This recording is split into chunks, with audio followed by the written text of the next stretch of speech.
People fall to their deaths. Some of them manage to hold on, but the elevator is going too fast and one by one they start falling too. The elevator never stops and eventually bursts through the roof, destroying half of the engine room. This time the incident reaches the White House and the president appears on a press conference saying all the elevator deaths were an act of terrorism. At the same time the boss of the elevator company meets with Gunther and tells him that since he created this monster, now his responsibility is to kill it. Back to the Millennium Building, the police are showing up with more men than usual as part of an official operation. Jennifer arrives driving Jeff's van while Mark hides in the back. She pretends to be a company employee delivering elevator materials related to the investigation, but the cops still want to search the van.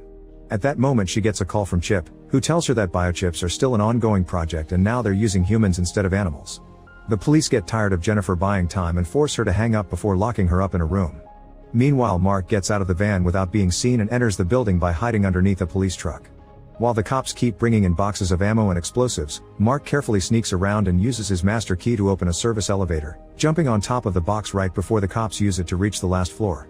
Once the way is clear, Mark takes the stairs to the roof and dodges a few cops before entering the engine room.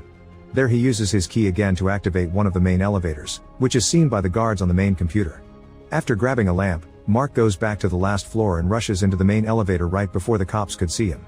At first it doesn't move, but when Mark touches the hatch, the elevator immediately starts going down pretty quickly. Using the buttons does nothing, so Mark forces a short on the elevator to finally make it stop. Next Mark climbs on top of the elevator box and uses the buttons there to control it.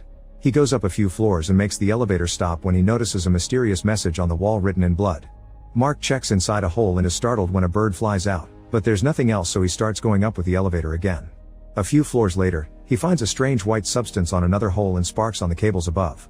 When he tries going higher, the police make it to the engine room and deactivates the elevator, so now Mark has no choice but climb